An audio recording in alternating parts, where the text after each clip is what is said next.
through our housemanship days together. So thank goodness we had each other to support, and we had a good group of friends there. Yeah, otherwise you have gone into depression. So exactly. So now, many years down the line, we're able to look back at those times and laugh about it. So while Inky has gone into the world of aesthetic medicine, I'm currently doing my specialization training in psychiatry. okay, good. So now let's go deeper into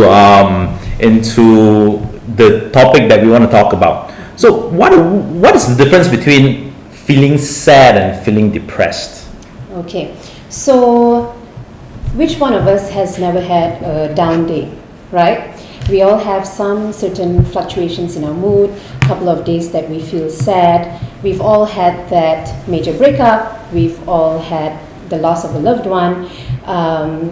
Sometimes we fail our exams. So naturally, all this will make us feel really down and sad. So perhaps, for a couple of days, you feel that you don't want to meet with anyone. Maybe you find you just want to stay home and sleep. But after a few days, you find that you're back on track again. You're back to your work, you're back to your usual activities, you're hanging out with your friends again. But clinical depression is something which is much more deep-rooted. So the depressed mood is there for most days and throughout most of your day. And it is also associated with losing interest in your whatever made you happy in the past. So you're not engaging in your hobbies, you're not doing the fun things that you used to do, which used to make you happy before. And a lot of other associated symptoms, such as changes in your sleep pattern. You find that you're either having difficulty to sleep or you're sleeping too much. Changes in your appetite. You find that you either don't feel like eating at all or you're just binge eating, overeating. You have problems focusing, concentrating on your tasks, on your work. You feel tired and lethargic a lot of the time. There are also times when you feel really worthless. There's a lot of guilt feeling, a lot of hopelessness. And of course, ultimately, it can reach to the most severe point where you feel that this life is not worth living. I can't look beyond this shroud that is, just kind of enclosing me, and you start having thoughts of death and wanting to end your life.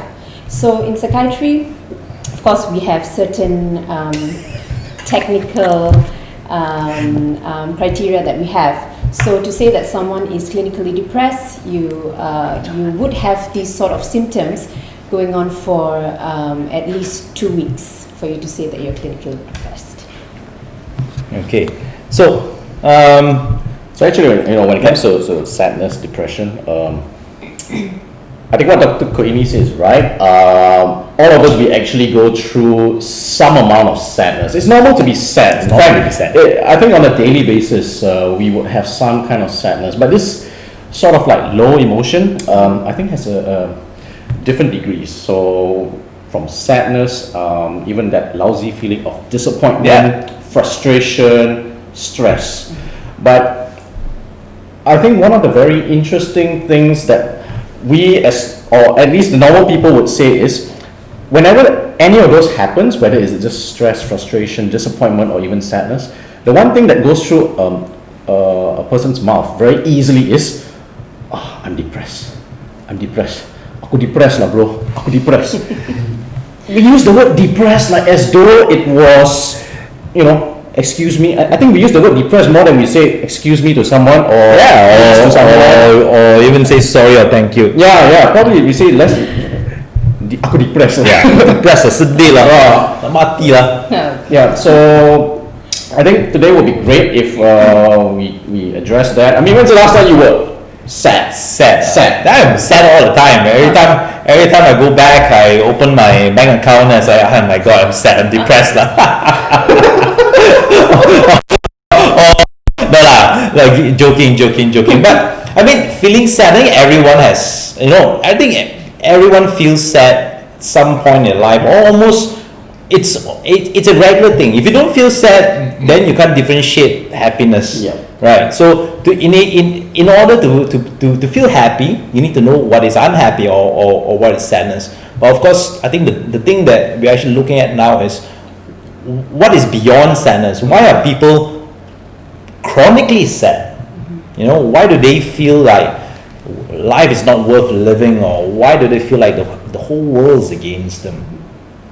I think lately we saw a lot of news whereby all these actors and actresses, they took their own lives, whether it's in Bollywood, whether it's in K-drama, I mean Korea, even famous DJs like Avicii took their own life at such a tender young age, even though it seemed like they have everything going for them.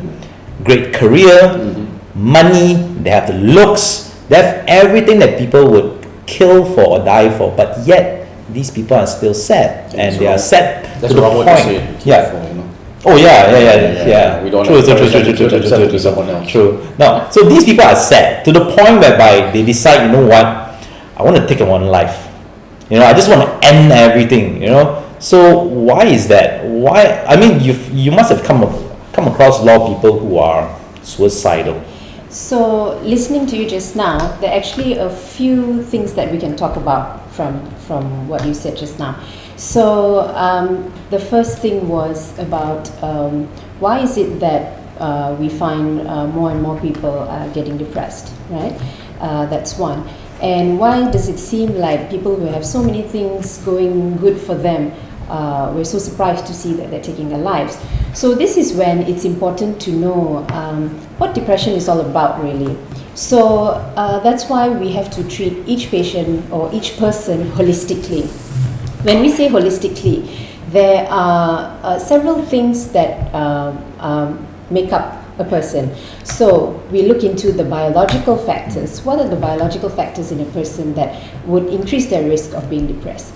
What are their psychological issues that could be leading to their depression? What is it in their social life, in their environment, that is leading to them being depressed? So these are all the factors that we need to take into consideration when we talk about depression. So that's very important to know. And when we talk about, these high-profile people seem to be ending their lives. Why? So depression really knows no gender, no socioeconomic status. It can affect anybody. Yeah. So it's across the board.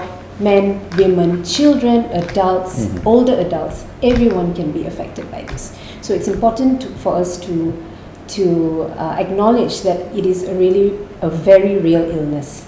Yeah. How young do you see depression, or at what stage would depression start to manifest itself or start to show these telltale signs? Sort of like, severe sadness or severe frustration, showing some amount of symptoms before they become clinical depression. Okay, so like I said earlier, even children, adolescents, yes, can be affected by it. So the data is a bit varied when it comes to children and adolescents, right? And what we must understand is that at every stage in our lives, we have different challenges, right? So children, generally the data shows that prepubertal children, maybe the percentage is a bit lower. But as you hit your early teens, it keeps getting higher. When you reach your late teens into your young adulthood, it's getting higher and higher. But of course, at the same time, experiences that you have as a child, as you grow up, all kind of relate to your social makeup, how you deal with your problems when you're older, how you cope. So yes, the general trend is that yes, we do see younger children coming in nowadays, but of course, all of them, we have to look at them holistically. What are their issues? Try and address them as early as we can. There's some interesting statistics that we managed to pluck out. These were actually statistics from Malaysia, where they did studies from teenage onwards to adulthood, and it's a bit scary to actually read. 1 in 5 is depressed, 2 in 5 is anxious, 1 in 10 is stressed. And you're right, between the boys and girls, minimal changes, both either in ideation, plan, attempt. And it goes on to show, quite interestingly, like this one shows the kind of teenage problems that they would have, from physical abuse to verbal abuse. It's a bit of an interesting trend to see that, verbal abuse just goes on the same, maybe all the way until adulthood. Well, everything and anything. Yeah, I think verbal abuse currently it just continues on. People used to make fun of you in real life, when they see you in person. Nowadays, people can make fun of you even if they don't see you in person. So it's and cyberbullying, social media, they can post nasty things about you or even talk behind your back. This one is also very interesting because it shows those from Form 1, Form 5, our formative years of behavior, whereby we start to get our own personality, and they show that those in the younger age group, Form 1, would actually get bullied more as compared to Form 5, and sometimes as silly as being made fun of how your body or face looks. I'm not sure how accurate the study is, but I probably would recall that if Form 1 would probably be more of adjustment, some of us are going from one school to another school. Not all of us will go, transition from primary and secondary in the same school with all your same friends. So when you go in, I would think that adjustment could be a bit more stressful. And then by the time you hit Form 5, you're actually bullying other people. If I remember my secondary school, yes, one of the easiest ways to pick on someone is to make fun of their physical form, whether they're overweight, whether they're tall, whether they're short, whether they're dark, they're light skinned. That's the most easiest thing to pick up. And a lot of times, kids being kids, you never know what is, you do not know what you're saying will cause other people to be, to be sad or affected. You just do it for the sake of being cool. You do it for the sake of wanting to click in a group, to want to be accepted, and then hence you end up just bullying people. So this is layers and layers of our society, of our growing up, childhood into adolescence. These are some of the challenges that we face, which is why it's very important to talk about these things, to talk about the struggles that children have at school, the struggles that teenagers have in friendships. That's the time you meet new people, you want to have new experiences, you want to travel, you want to see the world, you want to learn. So that's why it's very important for parents to be very aware of what's happening with their kids, what's happening with their children. I think we should come away from our traditional Asian cultures, I would say, of not talking about these things, of no question, you just listen to me, or if you ask anything, or if you come home and you have a problem, someone is bullying you at school, and you're told to just toughen up, and it's just the way it is. Don't bother, or you just kind of sweep it under the carpet. So all these things we don't realize have a very heavy psychological impact on our kids and how they're going to grow up and how they're going to be throughout their adulthood. At the same time, Dr. Kohini, do you notice any kind of trend whereby maybe there's a sudden surge in the amount of depression, whether it's self-diagnosis or is it just purely that realization is much better now? I ask this only because if we look at this, these are articles that are published in magazines and even papers or even on the internet.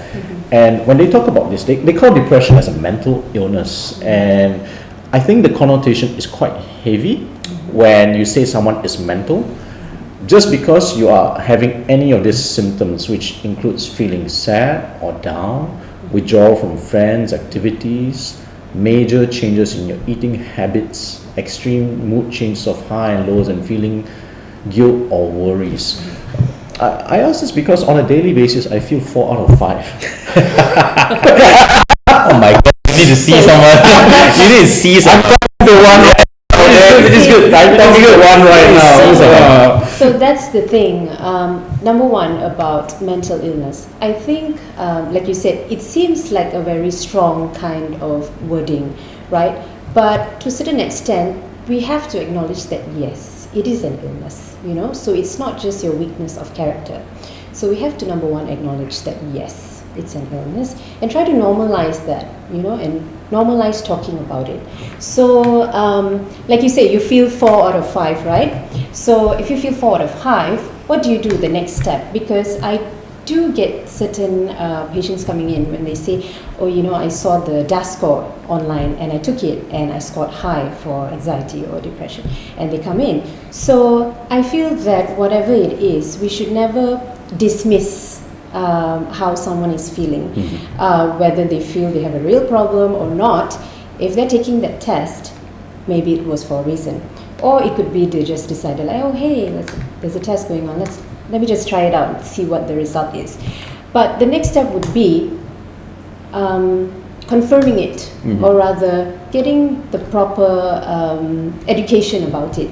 So am I really depressed or not? Am I really having something? Are there things about me I don't realize? Some people feel that way. But that would be the second step. So these are just screening methods, right? Sometimes you flip through a beauty magazine and you find this kind of screening, right? Yeah, that's right. Right? So what you do next is you seek professional help, okay? Because these are just to screen. But whether you are actually depressed or anxious, have any other form of mental illness, do seek professional help so that they can see you in a clinical setting, and then you can decide. Because 4 out of 5, you say you feel. So there are different severities of depression: mild, moderate, severe, right? So hopefully not. But we do have to remember that some people do have a little bit of mild depression. Yeah. Counseling. So now on to the topic of counseling. So in most Western countries, or more developed countries, whenever you have a slight issue in work or in school, they send you to a counselor. Right. All right. However, here there is no habit, or there's no culture to go counseling. So how important is counseling in identifying or to curb this depression issue? Okay, so in recent years, actually, I find that a lot of educational institutions, be it our government schools, private schools, international schools, and colleges and universities, actually almost many of them, I would say many of them that I've seen, actually do have counselors in the facility itself. So I think that's a good step. That's a good step that, yes, these services are available, because what we want is to more and more empower more and more people to help each other. So we want to hopefully reach a point where, yes, of course, seeing psychiatrists or psychologists, yes, the professional help. But for us to be able to support one another, for people in society to look out for one another, to understand what depression is, what you can do, how you can help, how you can help yourself, how you can help others. So I think if the trend is moving towards that, it will be a very good one. Should going to a psychiatrist be something like going to a dentist? Like a 6 monthly visit, a 1 yearly visit? Because like most of us go to the dentist like maybe once every 3 or 4 years, and at a time you already have issues. Your teeth are falling off, gingivitis and stuff like that. Should we go? So all these dentists say, please come and see us every 6 months, just to make sure your teeth don't fall off. So wait, your psychiatrist is calling you. Yeah. So should people actually start going to psychiatrists? Yeah, exactly. Should people start going to a psychiatrist, just like a 6 monthly thing or 1 yearly thing, just to make sure that their mental health is in check? What do you think? I think not necessarily. Like I said earlier, we're trying to empower the society, the community at large, to be there for each other. So that's one. Another thing is, what is the role of a psychiatrist, right? So when you see a psychiatrist, yes, they help you figure out, yes, do I have what is called clinical depression or not? and then what are the treatment modalities that they can offer.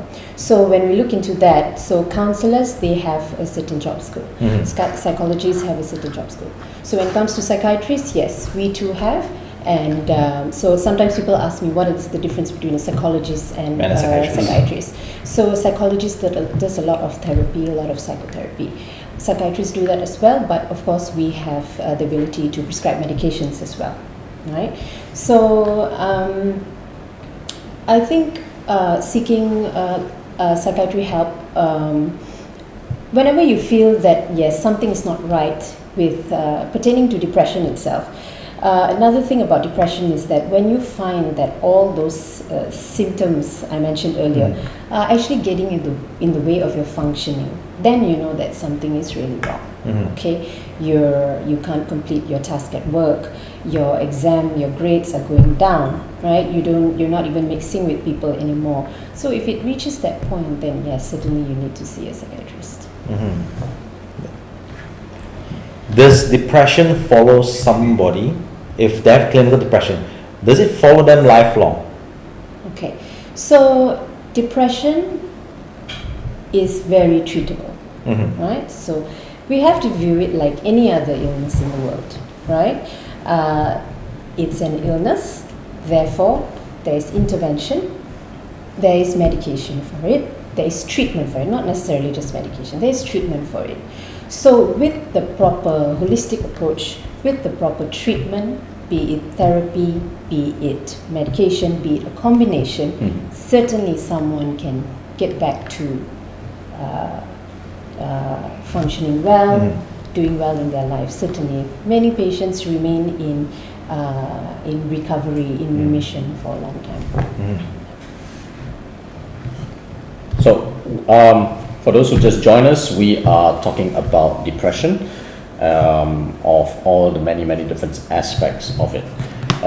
Dr. Inky, have you been depressed before? As in, like, I've been sad. Okay, now depression. Well, this is something which I've almost never shared. Of course, there were times, especially when times were hard, when you think to yourself, is there an easy way out of it? It means, example, if I were to end my life now, would it make things easier for me? Or would it actually make things harder for people around me that I love? But of course, I've never really gotten to that particular point, right? I've never gotten to that particular point. But of course, yes, there were times when I was sad. I'm not sure whether it's called depression or, but there was times when I was sad, I was unable to sleep, unable to eat, because there were things on my mind. You know, there were certain things on my mind which was just preventing me from functioning, as you mentioned. But eventually I got out of it, and it never actually bothered me again. So hopefully it's not really depression. Yourself? He's only got 2 out of 5. Yeah, I've got 4 out of 5. Yeah, so something is wrong. I tell you what, we can make this a private counselling session. I just go back and disappear from camera. Just go back. Lock it and they just like that. It's mine. Have a look at one another, and you can have a private session here. I think depression hits a very personal chord for me, mainly because I've been exposed to many people who, actually secretly, it's what made me want to be a doctor to begin with. Mainly because back in secondary school, I don't know why, but everyone seems to come to me. They see this "you can talk to me" sign here, and they would tell me about their girlfriend problem, boyfriend problem, mother problem. Why didn't you become a psychiatrist? Then I said, Because you want to charge me. wait. Then I said, it's just cool.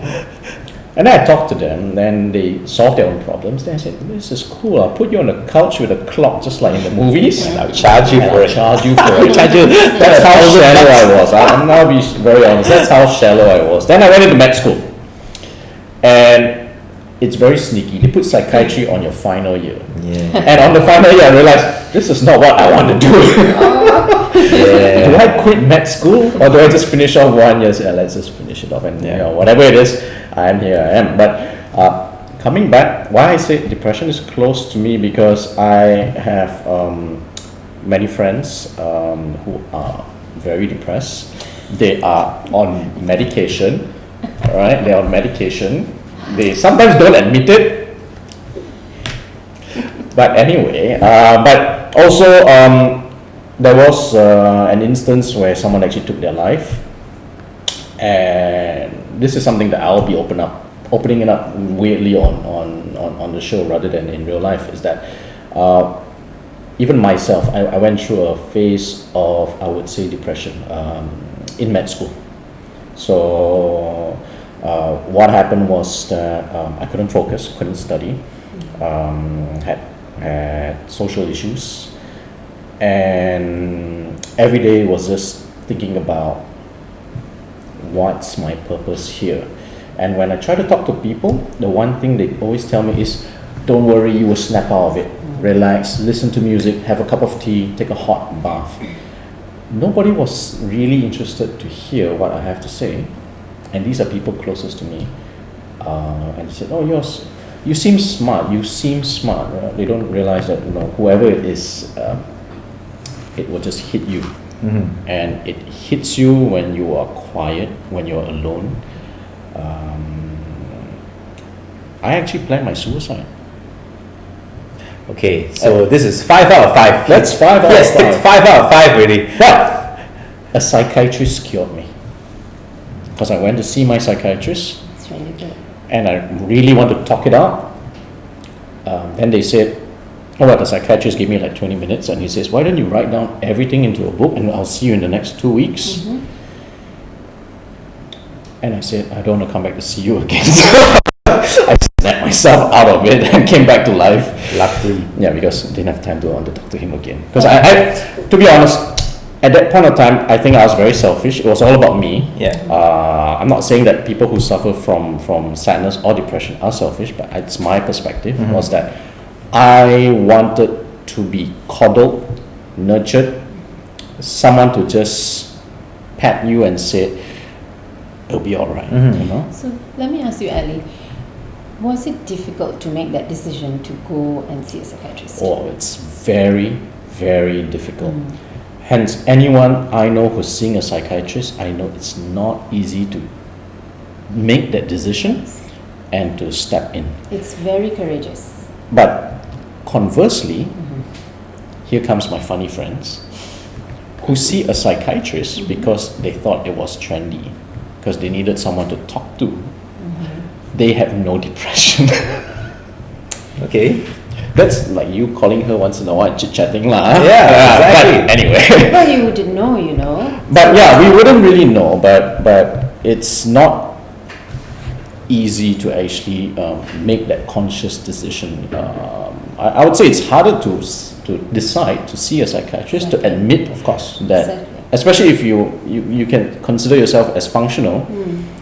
And still say, I need to speak to someone. And I think it's, for me, I've got a very big ego. So, Inky knows. Yeah, huge. Yeah, Say. huge, because it reflects off him anyway. Oh, mine is a little bit smaller. Okay. So one of the things I want to ask is, because as he was saying that, it was very difficult for him to bring himself to see a psychiatrist. Why is that? Why are people so fearful of meeting a psychiatrist? So, Ali, this would have been, can I safely say, 10, 15 years ago? Med school? More than that, like, look at his face is look at his face is old. That's a lifetime away. Okay, never mind. Anyway, yeah. 18 years ago. Okay, That so old now. 18 years It's a ago, lifetime away.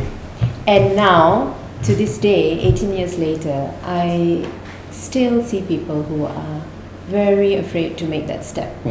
Okay, so what is it about our society that makes it difficult to be open about mental illness, about depression, right? Okay, let's talk a bit about our Asian culture, perhaps. Okay. Right? Okay, so number one, we're always, well, traditionally kind of brought up not to question. Not to question elders, not to question people in authority like our teachers or even our superiors at work. Number two, we are often told that things were worse in my day. You know, you've got Yes. it easy now, right? So what are you complaining about? Okay, number two. Number three, let me ask you this. Have you guys ever been compared to like relatives? How did this guy do in his exams? Yeah, all the Right? time. Yeah, all the yeah, time. yeah, yeah. All the time. All the time. In Right, fact, even it was it- neighbor. It goes, my, it goes all the even time. onto your working life. You see every day, Job, walk out the door, he smiles at you, you go. Right? So this comparison. So there is such high pressure there's such high societal pressure there for us to do well, be ahead of the rat race, for us to just take things in our stride and sweep everything else under the carpet. And if you even quiver a little, it's like you're weak. Okay. It's a sign of weakness. All right. Which actually leads to why we have this stigma about depression, right? So imagine if you cannot come home and tell your parents that you got 90 over 100, okay, for a math quiz, you know, in standard 6, how are you going to come home and tell your parents that I'm having difficulties with someone teasing me in school? I don't understand what my teacher is teaching me. How are you going to open up about stuff like that if you're so scared, right? It's quite stressful. Yeah, quite And, stressing. Everyone's telling us stuff. At least my dad just says, was it above 80? So that is one part of it. So you can imagine someone suppressing all of this all their lives into their adulthood and one day just blowing over, you know, and with very catastrophic consequences, right? So why don't we talk about it? So that's the stigma. We don't talk about it because we are kind of conditioned to think that it's a sign of weakness. Okay. If you're depressed, if you're having problems, you're weak. You should toughen up. So that's why people with mental illness tend to isolate themselves because they're afraid to open up. They're afraid that if they're going to open up to someone, they're admitting that they're weak, or they're afraid of the judgment that they're going to be getting, what people are going to say. So this is why it is so difficult for people to take that step, which they don't realize is actually very courageous, to seek that help that you need. I like how you put it that way, because now to open up, or more like someone who's on the receiving end, it doesn't just becomes a psychiatrist or a psychologist's responsibility. I think they should be like they're not first liners. They're like second liners, third liners. Yeah. The first liner is always the people closest to you, Correct. the ones that you put the immediate blind trust. And Like you mentioned, Ellie, for yourself, you were a little bit disappointed that the people around you did not give you the support that you had hoped for. Yeah. All right. So this is where we talk about everyone being a part of it. Yeah. So that's why what we should do is normalize talking about it. So children don't have to worry about going home and telling their parents, hey, you know, this thing happened at school. I got scolded at school for this. Yeah, so then you talk about it, what happened, what led to that. So we don't just sweep it under the carpet and say, you know what, deal with it, or I don't have time to listen to you. So we need to normalize talking about it, Okay. so that people know what it's about. And if you see someone who you think is depressed, the first thing I guess you can try to do is, when we say be there for them, is that sometimes people take time to open up, right? So it doesn't mean that you go there and you should have the expectation that they're going to sit down and just pour their heart out to you. But always show them that you're there in the back wings. You're waiting for when they are ready to open up and talk about it. And support and the most important thing, like I mentioned earlier, when they do open up to you, be non-judgmental. Just listen. Sometimes all they need is someone to listen, right? That sometimes, takes such a whole load off, So just be there, just listen. If you feel that they are in immediate danger, suicidal, okay? They're leaving suicide notes. They keep saying that I can't take this anymore, I want to end my life.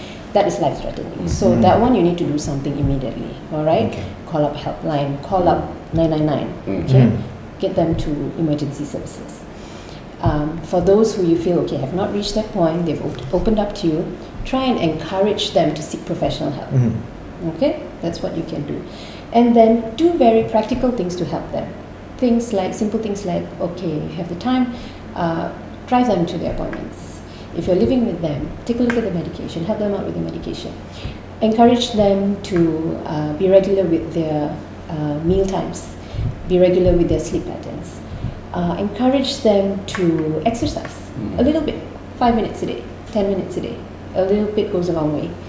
And try to get them back to do things that used to make them happy in the past. Try to keep them engaged is the message really. One of the common statements that I would encounter is when we speak to someone who's depressed and they say, you don't understand. You don't understand. Yeah. It itself is not just a barrier, but it's a frustration to the person listening, the person who wants to give time. You listen, you don't judge, and all you do is listen. And if you give a comment, they may say that, but sometimes even without comment, they will reach a point whereby they will just go, I don't know, why am I talking to you? You'll never understand. Yeah, because you're not depressed. So how should we approach that? We must realize that could actually be part of their illness itself, part of the depression itself. Okay, so that's why I said earlier, they may not be immediately ready to open up to you, but kind of show that you're always there, so that when they reach that point that they feel that, okay, hey, I think I'm ready to open up to someone. Who is that person going to be? You know that this person is going to be here. So are you guys going to be around for each other? Yeah, always. That's why it's called the two dogs. So that's the thing. Just you have to have that patience to understand. So that's why understanding is important. So be ready for them for when they're ready. Or another thing is, which I also see from a lot of people, is that they fear that they are burdening other people when they unload their problems on them. So that's why they keep it to themselves. They don't want to open up to their spouses. They don't want to open up to their parents, to their family, to their closest friends. They don't want to. Okay, so what I always tell them at that point is that, see, that's why, wouldn't it be better for you if you came and saw someone who you didn't have any, real, like very close ties with. No prejudice. Yes. They just listen to you. Who will look at it very objectively. Whom you don't have to be afraid of judging you or what they're going to say or anything like that. You don't have to worry. So this is when I tell them that, so like, let's say if someone told you that, you may say that, okay, if you don't feel comfortable talking to me, how about if we talk to someone who may be a little bit more, objective about it, or so you don't have that pressure of feeling like, oh, I'm burdening. You don't feel burdened, I think, talking to your psychiatrist or the counselor, right? So that's when I would kind of slip that in and say, yeah, how about if we talk to someone else? Okay, so one of the thing that I wanted to bring up was postpartum depression. Now, postpartum depression is a very real thing. It happens to a lot of people. I don't have it. Sure. I don't have it. Where are the girls? Yeah. The guy. There's male postpartum depression. There actually is. There actually is. And I think we should address that. Yeah. Okay. We should address that. Okay. So now we're going to talk about postpartum depression. So postpartum depression, like the word suggests, it actually happens after delivery. Okay. All right. It's rarely talked about, and a lot of times, again, it happens majority to women, but it happens to guys as well. However, why isn't it, or I would say, why isn't it so widespoken? Because I think a lot of moms, new moms to be, or even if they have multiple children, really, there's always this pressure on them, especially when the kids are young and all. So, what is the percentage of it? Do you think that people actually have postpartum depression? All right. Well, it is said that a recent meta-analysis worldwide said that 1 in 10 women suffer from what we call perinatal depression. Okay. So perinatal is when you develop depression, either when you're pregnant or the onset is up to a month post-delivery. Okay, so 1 in 10, right? And really, having a newborn is one of the biggest challenges for a woman, really speaking. Just imagine your whole life is just turned topsy-turvy. You're a mom yourself. Exactly. Yeah, you're a mom yourself. So I know exactly how it feels. I mean, you have this another person whom you have to be responsible for. You're not getting enough sleep. You're not taking your meals on time. Sometimes the only real time you get to yourself is that 5 to 10 minutes you have in the shower. That's the only time you get to yourself to just kind of gather your thoughts. Breastfeeding is another big challenge. So many challenges for women, right? When they're postpartum, and like I said, biopsychosocial, biologically, all right. There have been correlations with the changes in the hormonal levels post-delivery. So it is said that 72 hours post-delivery is when you see a sudden crash of your hormones. Okay, they increase like tenfold while you're pregnant, and your estrogen, progesterone, your prolactins drop. Okay, so just imagine the mood swings that this woman is going to go through, right? So baby blues is pretty common, all right? So you feel anxious about your newborn, about taking care of a whole little life in your hands. You feel overwhelmed, right? Suddenly it's like, wow, there are a million things I need to know, because really the only way you're going to learn how to manage is really to experience it. You learn on the job. No matter how much you try and prepare, it's still going to be a challenge, right? But when does it become postpartum depression? All right. So sometimes, like you said, why is it not much talked about? Perhaps one reason could be is that the symptoms are very similar to a woman having just had a baby. So after having a baby, naturally you don't get enough sleep. Naturally your meal times are all over the place. Naturally you feel fatigued.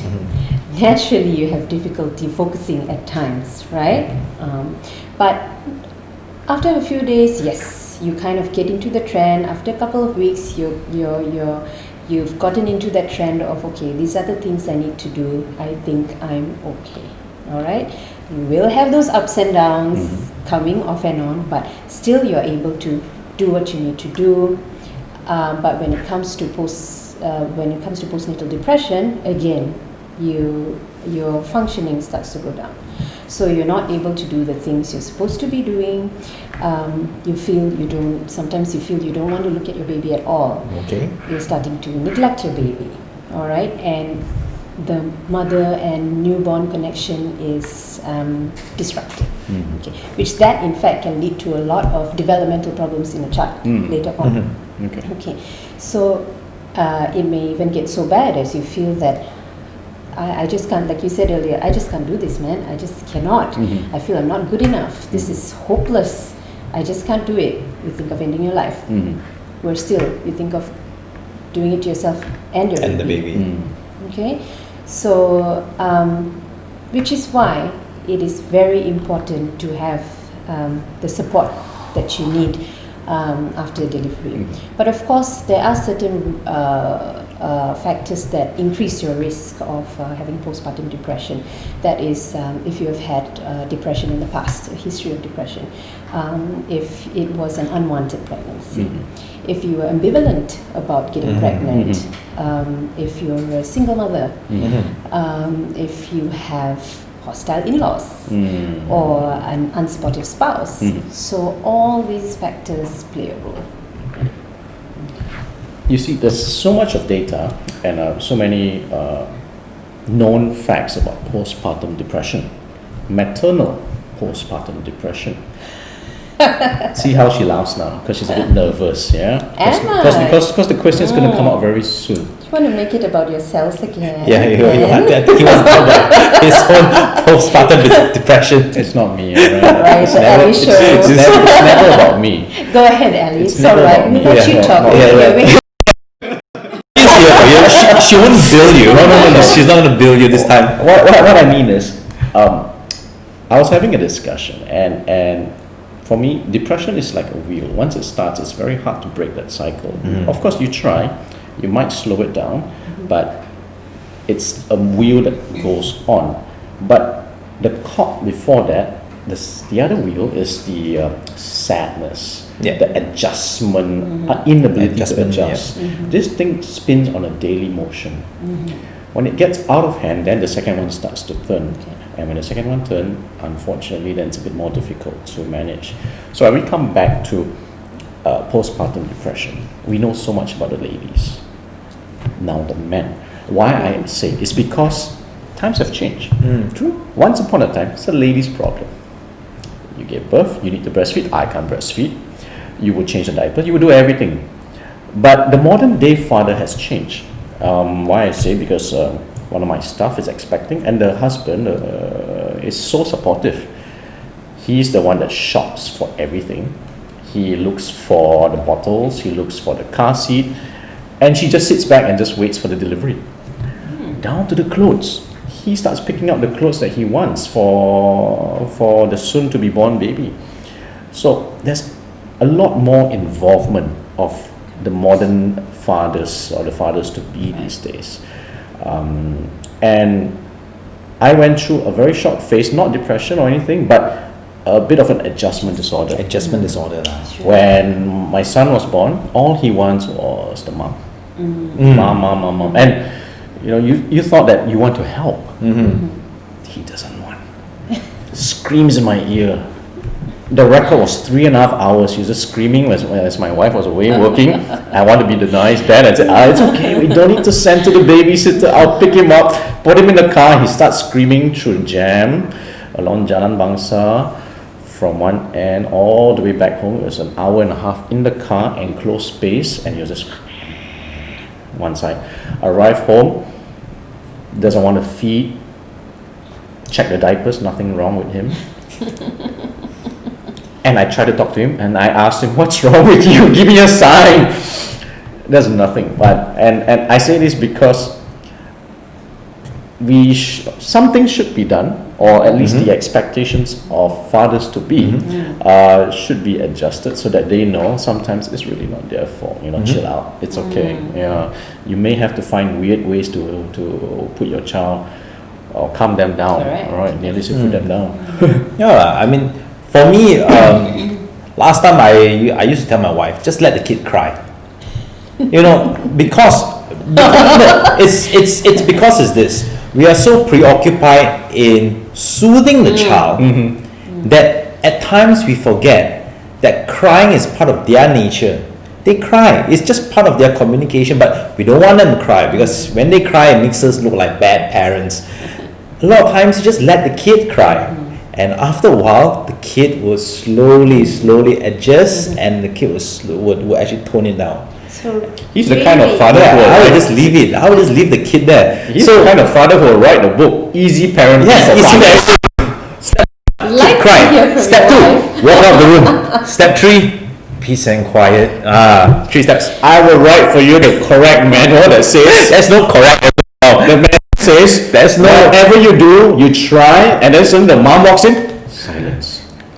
No. Then you pick it up. And the baby picks it up. Silence. Yeah. So Then you pick it up again. back to that. It's an adjustment for everyone. We have to acknowledge that, certainly. So yes, the women need their support. So men can help in very practical ways. Washing bottles, you know how long that takes. So yes, washing bottles. You can help with that. You can help change the nappies. And of course, it's a change for you too, right? Being a dad. It's a huge new thing. So yes, we do acknowledge the good daddies out there who persevere through 3.5 hours of screaming in the ear while mommy's not around. Yeah. Interestingly enough, I found out how to shut my son up.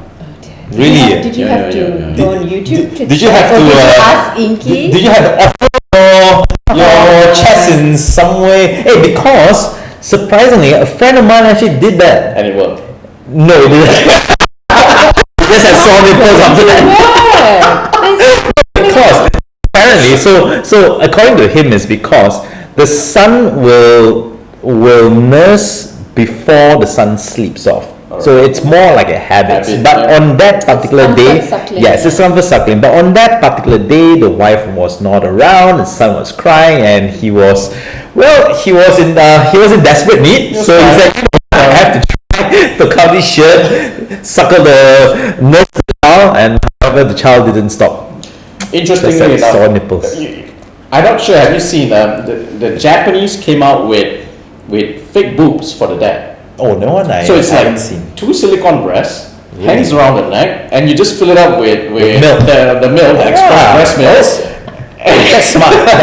That's smart. Let the Japanese think of something. That is smart. One That is fine day will smart. be Daiso. Yeah, Rather that than is smart. Yeah, $5.99. Move away, stick.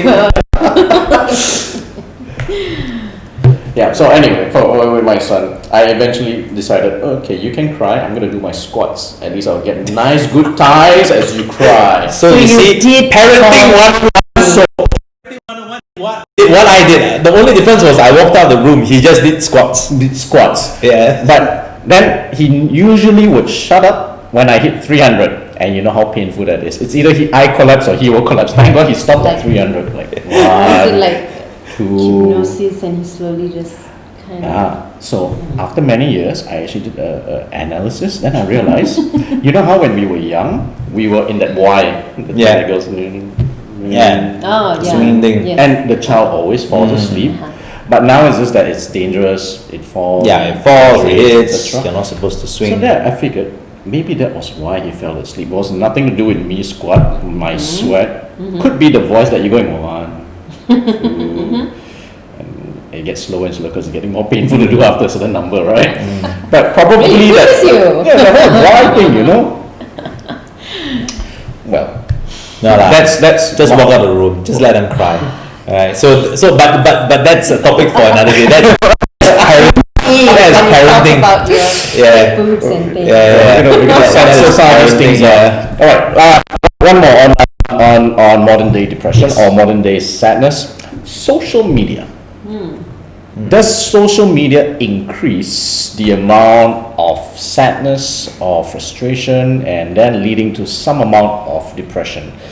You know how when people look at someone else, you know, he TikTok better than me. Yeah, I yeah. dance like a kayu and he dance like whoa, smooth everything, and you know he's got 30,000 Followers ridiculous. I think if I update my app now, it's about 30K.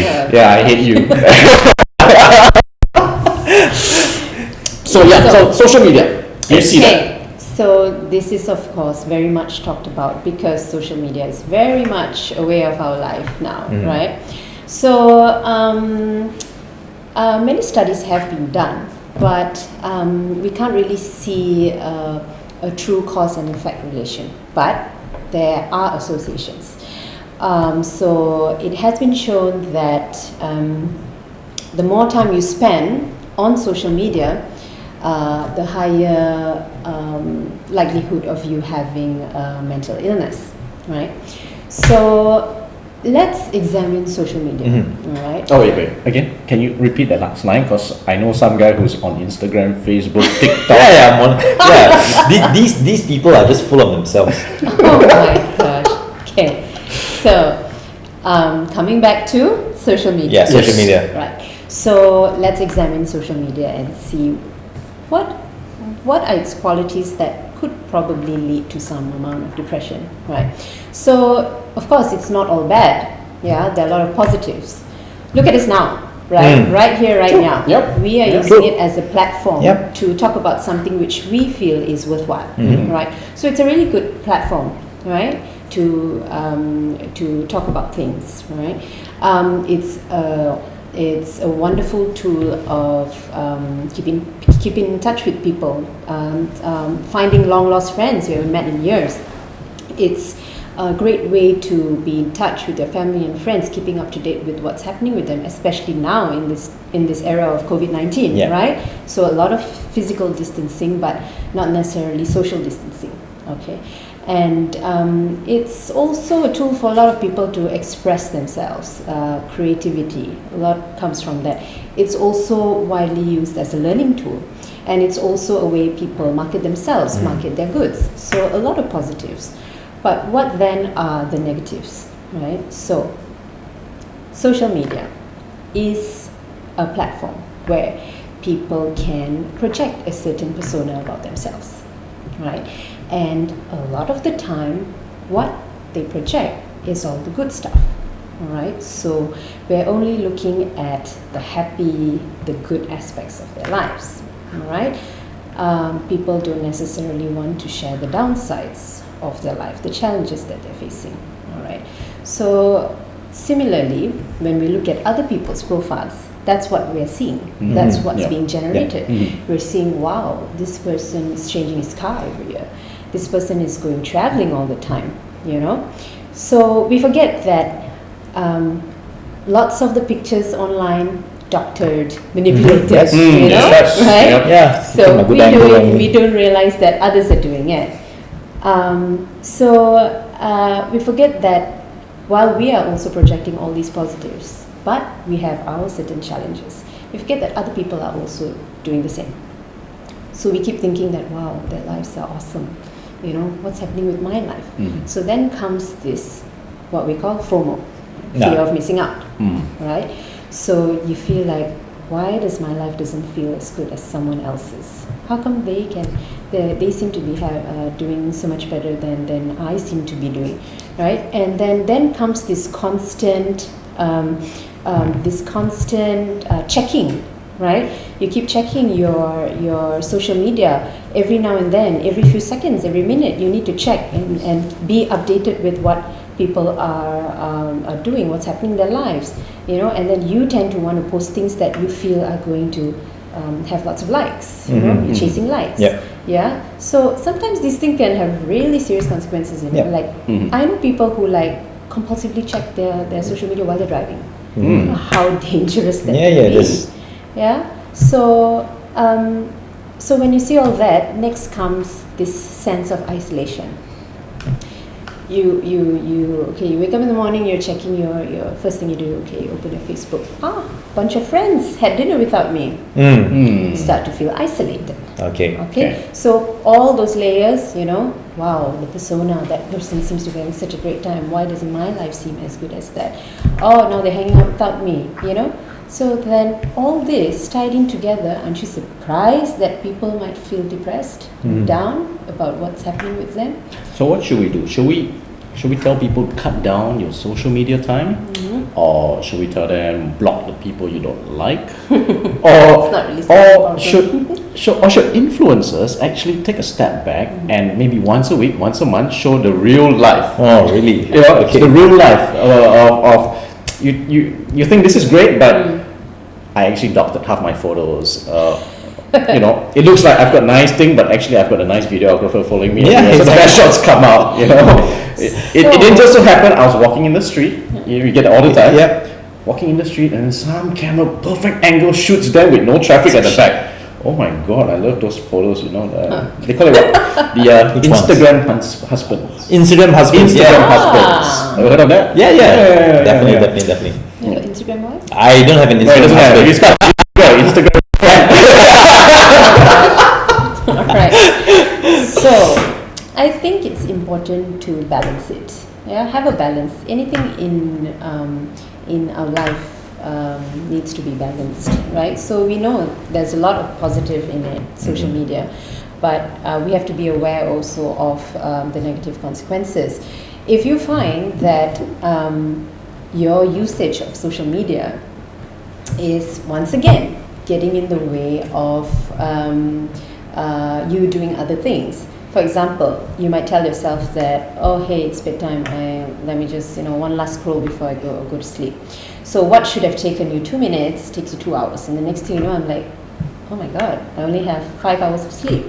You wake up in the morning, you're tired, you're late for work, get to work, you can't focus. Mm-hmm. All right. And that's how the trend goes. You know, how many of us are like, I'll just check for like a couple of minutes, and then you end up 5 minutes ends up being an hour. Mm-hmm. You know, so then, you know, a lot of the time people nowadays say, oh, I don't have time. Oh, I don't have time. I don't have time to meet. I don't have time to read that book. I'm so tired. Yeah. Maybe we don't realize that a lot of our time is going to social media. Yeah. Spend Because doing useless stuff. it seems to, we think in our minds that it's just going to be 5 minutes and then it ends up being an hour, 2 hours, you know. So yeah, there should be a balance. If you find that it's getting in the way of your time with your friends, time for you to engage in the activities that you used to before, reading, watching a movie, you find that you're not even going out and meeting your friends anymore. You find you're not getting enough sleep because you're always just on your phone. Then I think you need to re-examine what are your motives for being on social media. What are you doing? Do you really need to spend that much time on it? Yeah. So The other one is also quite depressing. You know, I saw recently, no, not recently actually. It happens very often. Couples who go out, Okay. and they talk to each other for like 30 minutes, and when the food arrives, they start taking photos, and then from then on, there's no more talk. I mean, They're on each other's phone. You know, I'm sitting across you. Yeah. We're having dinner, and I think that's depressing. I feel depressed for that. I don't know about that. I would actually tell you, right, the amount of times when I actually see when people go out on dates and all, even friends, even friends, they go in a group, nobody's talking. yeah, Everyone's just on their phones, they're looking for that texting. good angle. Well, even it's Just answering, sometimes just answering yeah, it's just stuff, answering, probably answering stuff on WhatsApp or Right. on their social media, not even talking to one another. When the food comes, they eat and then they just continuously just check their phones and then they go about their days. Yeah. So if we think that it's getting in the way of our lives, well, I hear that nowadays there are actually these apps which actually track how long you're using your social media Yep. a day. So Yep. if you are actually on the path to trying to reduce your usage, that would be a good way. So you know, okay, you start with, I'm using 5-6 hours a day. Let's try and cut that gradually. So maybe you give yourself a task of like, okay, I'll decrease it by 30 minutes. So you set that limit for yourself. I'm only going to spend 4.5 hours on social media, and then you gradually go down and reduce it, and then maybe turn off your notifications for certain things. You don't need to be notified about what your friend is eating, where your friend is eating, like all the time, right? I mean, maybe cut down on some of the notifications. What if you want him to order for you and send him back to the office? You will be invited. Okay, all right. So if someone were to want to, someone who has a little bit of issues, depression or something, and would like to seek for professional help, what is the first step they should do? Okay. Professional help. Okay. Professional help, there's actually a lot of help available. Number one step would be, like we talked about earlier, counselors at the school level, at the college, university levels. Even a lot of companies have their in-house counselors. So for those group of people, that could be one step, a first step, because the counselors will be aware when they should refer to a psychiatrist, right? So all you can go to any of our government healthcare facilities, right? The Klinik Kesehatan, our hospitals, all are equipped with such services. If you go to the Klinik Kesehatan, for example, if they feel that you need to see a psychiatrist, they will refer you accordingly.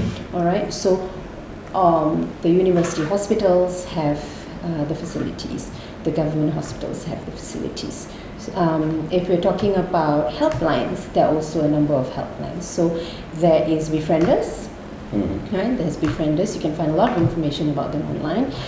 There is Talian Kasih as well, which you can give a call to. And there's even another group called MIASA, which is the Mental Illness Awareness Society. Yeah, so there are a lot of people doing a lot of things out there. But the best would be just go to your nearest doctor. It can be your general GP, It can be someone in the government health clinic. It can be someone in any of the hospitals. They will attend to you for sure. No one is going to turn you away. Could be your aesthetic doctor too. Yeah, could be your hair transplant doctor as well. Oh, Yeah. Yeah. How much do you charge for a counseling session? It depends how much hair they do. The counseling is free. The counseling is free. The counseling comes after. Just lie down and show me your hair. That's it. All right. So, okay, guys, I think we've been around for quite a while already. Any last minute stuff you want to add? Well, I think probably my take home message, and we'll probably do a round table. My take home message for anyone who is having some kind of sadness, whether you are depressed or not. Number one is change the way that you want to label yourself. Don't call yourself depressed. Don't say I'm depressed. Say I'm sad. Acknowledge that it's sadness and it's normal to be sad. It's normal to be frustrated. It's safer to say aku frust daripada aku stress. Aku frust daripada aku depressed. Aku sedih and not aku depressed. Aku geram, not aku depressed. Because the words that you use on a daily basis would change your mindset. And if you keep telling yourself you're depressed, eventually you start going online, you start looking for what is depression, and when you see the guides, and 5 of it, like me, 4 of it I'm going through on a daily basis, I might just say I'm depressed, and in actual fact maybe it was not as bad as it was. It's just that mentally I've already put myself at a very low stage, very vulnerable. So that's number one. Number two, talk it out. Really talk it out. Doesn't matter if anyone's listening or not. Hopefully they listen well, but talk it out. Don't keep it inside, because that frustration, that pressure will one day explode, more like implode. It goes from inside out and you might just lose it. And thirdly is anyone who has someone that wants to open up to you, you should give them the respect of time to listen to them, but also know your limitations, because we are all humans. Anyway, if you can't handle it, if whatever the person who's sad talks to you and you can't handle it, then say, why don't let's go see someone else together, or I'll recommend you someone, or let's find additional help for you. Don't just brush them off and say, don't make light of their situation, because it's not easy for anyone to want to open up.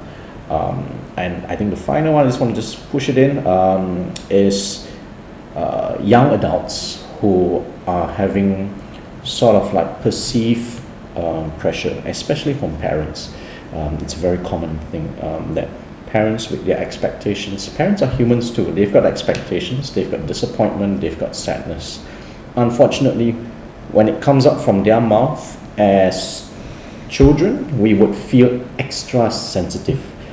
It's like if my dad said that I'm not very bright versus Dr. Inky called me not very bright, I will just ignore him, block. But my dad, I will block him, and then I'll go, am I really not very bright? Why am I not very bright? Why my own father call me not very bright? Well, Dr. Inky calls me not very bright. It's like, it's okay. You're not that bright also. Yeah, I always... I mean, just an example, right? It's not true. He always praised me too much. So that's my take. What's yours? Okay, so I agree with you on all your points actually. So I think the main thing is to speak about your issues. A lot of times, a lot of this pent-up frustration, pent-up sadness, eventually will lead into clinical depression or other forms of mental health issues. Always find someone to talk to. All right, whether it can be your spouse, your siblings, your family, your friends, or if you have no one to talk to, you can always talk to someone neutral. You can talk to a psychologist, you can talk to a counselor, or you can talk to a psychiatrist, but always find someone to talk to. Because even myself, my natural habit is when I have an issue, I keep it to myself.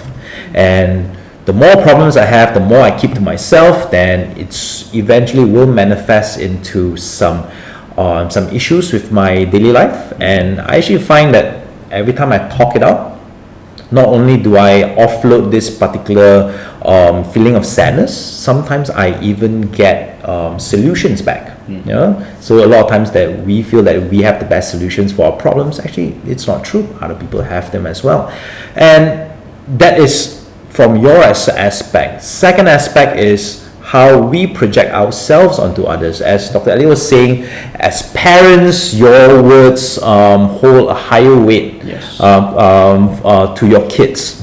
So choose your words properly when you speak to your family. You know, whether it's to your own dad. You know, maybe you speak very harshly to your own father or your mom.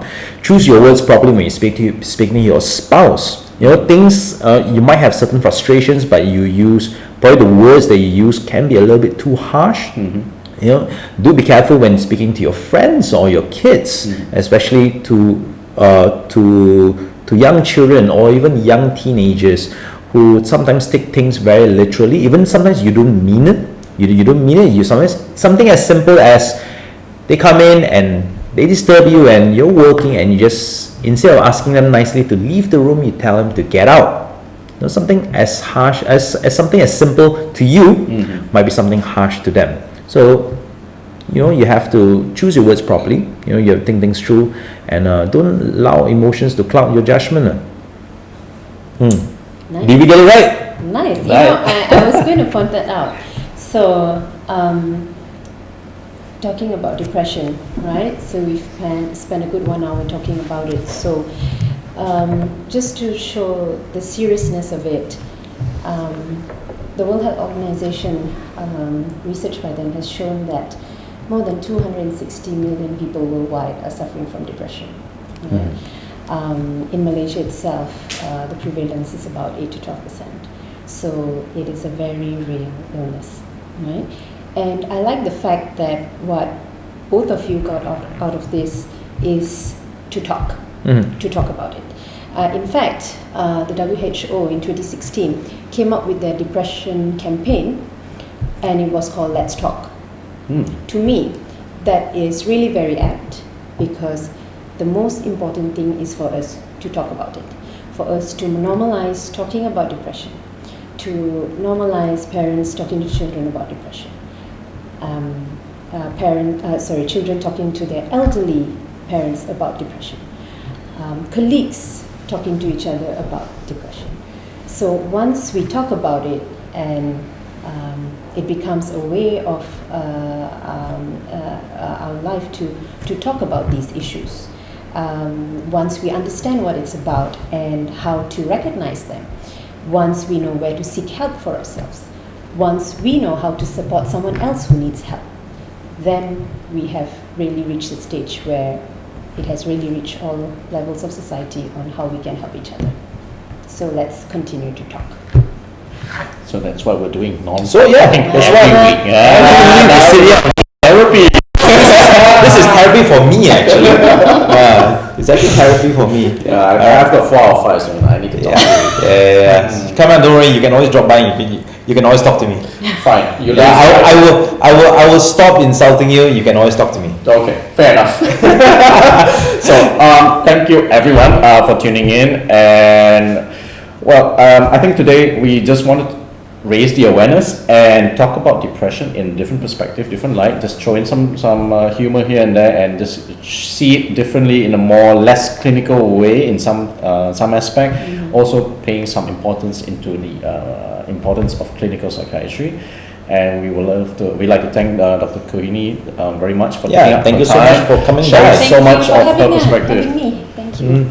So thank you everyone. So we would catch us next week, and we will be updating you with the next topic. So see you and have a good weekend. See you. See everyone.